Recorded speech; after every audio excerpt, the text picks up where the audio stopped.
I'm concerned about the safety of the men and women of ICE every day, because the far left politicians want to compare us all to Nazis and secret police, and say we're inhumane and everything else. And I've said it for months that hateful rhetoric is going to cause. It already caused an 8,000% increase in ICE threats and death threats for ICE agents. But no, I'm concerned for everybody in this administration every day. Mr. Homan, are you familiar with the detention of a Colombian activist called Beto Corral? No. Because reports say that Secretary Rubio personally signed the order, but some critics say that it's just a political decision. Are you familiar? I'm not familiar with the case. Okay. Can you give it an update on the border? So immigrants coming from countries like Afghanistan decreased or increased? What's going on? Can you give us an update? We got the most secure border in history of the nation.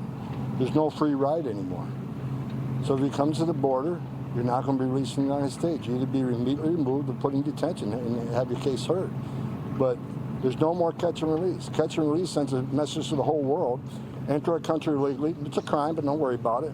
Be released in the United States and don't show up for your hearing. Over 50% of people scheduled for hearings don't show up for their hearing. And they end up with an order of absentia. That's what caused the crisis the last 4 years under the Biden administration. President Trump stopped all that. What happens to people who are detained by ICE at the border and they are living in the detention centers for months, perhaps for years now? Everybody's given due process. Every case is different. The average length of detention right now is 42 days. I look at that number every week. The average length in detention is 42 days. And that's why we're hiring more immigration judges, so we have hearings more quickly. If you're in detention, you get a hearing within 42 days. If you're not in detention, the hearing could be 5-7 years out. That's why it's important we build a detention infrastructure that can hold as many people as possible to get the hearings more quickly. Mr. Homan, so the DHS is now saying that deportation flights are at a record high. Since the beginning of administration, the new numbers is now 900,000 legal aliens deported. Now with the replenished resources at the DHS, how do you expect the numbers to trend for the rest of this year? Be a lot higher.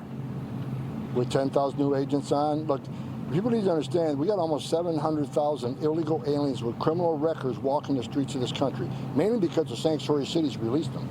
But we got a lot of work to do, so with additional resources, additional money from the big, beautiful bill and the reconciliation package, you're going to see a lot more arrest activity go on throughout the country.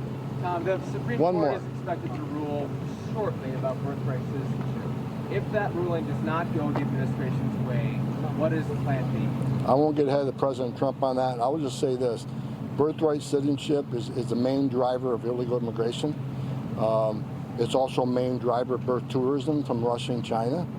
And I'm not a lawyer, I'm not a constitutionalist, but I hope the Supreme Court rules correctly. Do you have an update on the New York